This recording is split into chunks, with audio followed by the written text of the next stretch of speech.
Good morning বন্ধুরা। এই এসে গেছি আজকে সরস্বতী পুজোর ব্লগ নিয়ে তোমাদের সাথে। সকাল সকাল আজকে আমাদের সরস্বতী পুজো হচ্ছে, আর প্রচণ্ড সকালবেলা সেই 6:30 নাগাদ ঠাকুরমশাই আসবে বলেছে। তো আমরা মোটামুটি ওই ভোর 5টার সময় উঠে পড়েছি। উঠে চারদিক পরিষ্কার করে কিছুটা তো রেডি করেই রেখেছিলাম যাতে অত সকালে কোনো রকম অসুবিধা না হয়।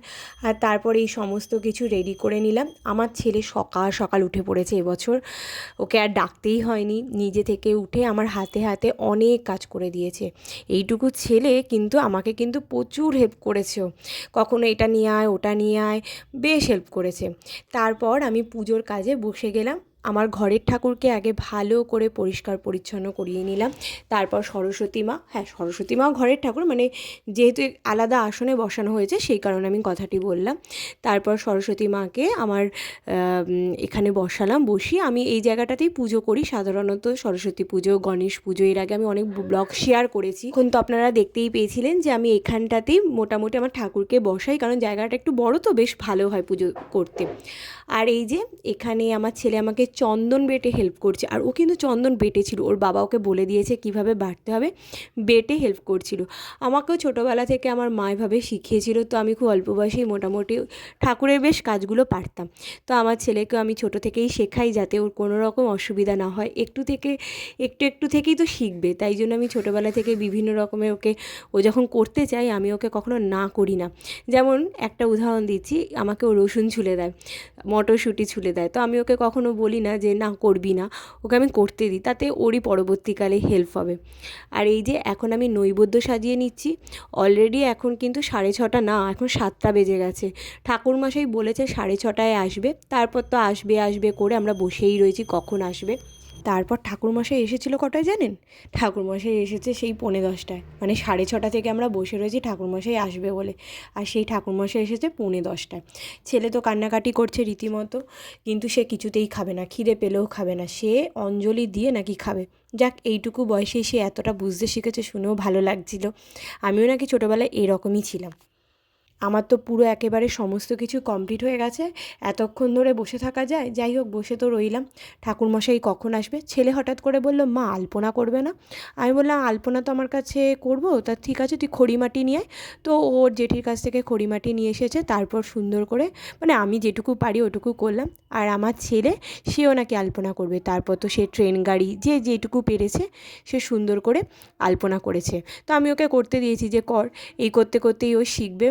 ওর হাতের বেশ এখন আঁকার একটা আর্ট এসেছে। এই যে এখন দেখো বসে বসে কী সুন্দর করে করছে, মানে টানটা এসেছে। আসলে ওর বাবা খুব সুন্দর আঁকে, দেখা যাক ছেলেও যদি ওরকম আঁকতে পারে তাহলে তো ভালোই হয়। তো আমিও তো ওকে বললাম যে কর, এখানে ট্রেন গাড়ি করছে।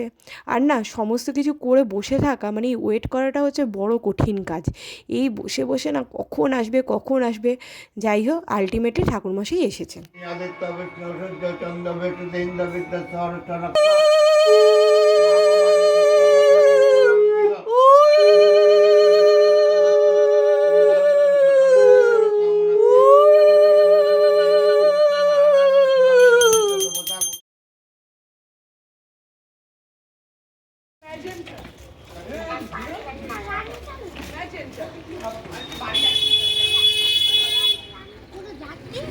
হাসো, দুজনে হাসো।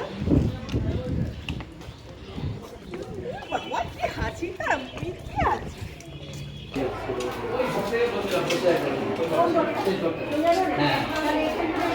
চলো চলো,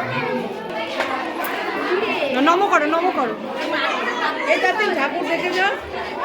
দাদা আর ভাই মিলে তো স্কুলে চলে এসেছে, আর স্কুলে এসে টিচারদের সাথে দেখা করছে। দাদার তো এটা ছোটোবেলার স্কুল, তাই দাদা অনেক দিন বাদে এসেছে, টিচারদের সাথে দেখা করছে। আর আমার ছেলেকে ধরে রাখা যাচ্ছে না, সে এখন আমার ন্যাওটা হয়েছে, সে আমাকে ছাড়বে না। যদি মা হারিয়ে যায়, যেখানেই যাচ্ছে মাম্মাম মাম্মাম।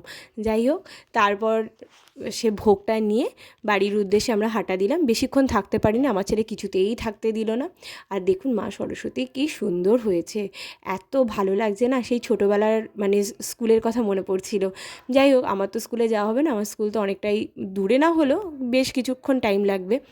আর এই যে ভাই আর দাদার কি সুন্দর ফটো উঠেছে, দুজন হচ্ছে দুই মেরু, একজন তো দাঁত বের করে হাসছে আর একজন তো হাসেই না।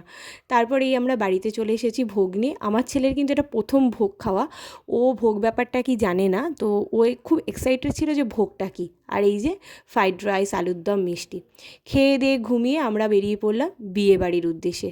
আজকে আমাদের বিয়েবাড়ি ছিল, আর খুব মানে কাছাকাছি একজনের বিয়ে ছিল, মানে আমাদের নিকটাত্মীয়ের। তো সেখানে চলে গেলাম। আমি এই যে রেড শাড়ি পরেছিলাম আর ব্ল্যাক ব্লাউজ দিয়ে, ঠান্ডা লাগছিল প্রচণ্ড, তবে এখানে আর বিয়েবাড়িতে অতটা ঠান্ডা লাগছিল না। খাওয়া দাওয়ার ভিডিও করা হয়নি, তো আমি কিছু কিছু ফটো আপনাদের সাথে শেয়ার করে দিলাম। তো এগুলি মোটামুটি খাওয়া দাওয়া হয়েছে। বিরিয়ানি, তারপরে চিকেন কষা, যেগুলো মোটামুটি বিয়েবাড়িতে থাকে ওরকমই আইটেম ছিল। তারপর আমরা একটু ফটো সেশন করে নিলাম। অনেক দিন বাদে সবার সাথে দেখা সাক্ষাৎ হয়েছে, খুবই ভালো লাগছিল। দাদারাও ছিল, দাদাদের সাথে তো সেভাবে দেখা হয় না, আমার ছোটোবেলার দাদা, মানে আমরা একসাথে সব বড় হয়েছি। তো সবার সাথে দেখা হলে খুবই ভালো লাগে। আজকে এবার ফটো সেশন করলো, আর আমার বর অনেক দিন বাদে এবারে বেশ ভালো করে একটু হেসে ফটো তুললো, যে একদমই তুলতে পারে না সে, তার নাকি লজ্জা লাগে বইয়ের সাথে ফটো তুলতে। যাই হোক, কালকের দিনটা খুব ভালো গেছে। নেতাজি সুভাষচন্দ্রের জন্মদিন, সরস্বতী পুজো, আর তার সাথে এক্সট্রা পাওনা হচ্ছে বিয়েবাড়ি। তো খুব মজা করেছি আমরা, আর এইভাবেই দিনটি শেষ করলাম।